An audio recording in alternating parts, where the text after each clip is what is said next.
बीवी फातिमा सुगरा सलाम अलैहा जो ख़त पंहिंजे बाबा इमाम हुसैन अलैहिस्सलाम जे नाले।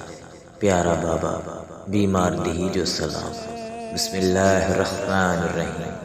बाबा तव्हांजी धी नास ते अञा जेरी आहे त कॾहिं भाग पर मूंखे वठण ईंदो। हा बाबा, सुगरा अञा ज़िंदा आहे। बाबा मां का अहिड़ी बीमार त न हुयसि जो मां सफ़र करे न सघां। कई दफ़ा महमल में वेठसि ऐं पोइ तव्हांजे हुकुम तां मां महमल तां लही आयसि। बाबा मूंखे त पंहिंजी बीमारी जो इल्मु बि नाहे। हा सभु चई रहिया हुआ सुगरा बीमार आहे, गर्मी जो सफ़र आहे, उन लाइ सुगरा खे वठी वञणु मुनासिब न हूंदो। बाबा मां त एतिरो बि चयो हो त जिते मुंहिंजी बीमारी वधी वञे त मूंखे उते ई छॾे हलिया वञिजो, मगर न चाचा अब्बास ॿुधो थिए न भाउ अकबर। हू मुंहिंजी छो ॿुधंदा? हू त तव्हांजे हुकुम जा पाबंद हुआ न।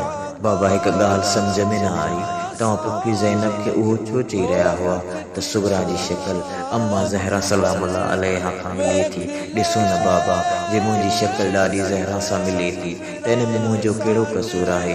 ऐं न वठी वञण जी हीअ का वजह बि त नाहे। छा भाउ अकबर नाना रसूल सल्लल्लाहु अलैहि वसल्लम जहिड़ा न आहिनि? चाचो अब्बास भी त ॾाढे अली जहिड़ो आहे। पुफी ज़ैनब भी त नानी अम्मा जी हम शक्ल आहे। ख़ैर बाबा, तव्हांखे न वठी वञिणो हो सो तव्हां न वठी विया। बाबा तव्हांखे यादि आहे तव्हां चयो हो जॾहिं भाउ अकबर जी शादी थींदी त मूंखे ज़रूरु घुराईंदा। भाउ अकबर जी शादी थी आहे या न? मुंहिंजो भाउ जॾहिं सहरो पाईंदो त केॾो न प्यारो लॻंदो न। नाने जे रोज़े ते दुआऊं घुरी घुरी थकिजी पई आहियां।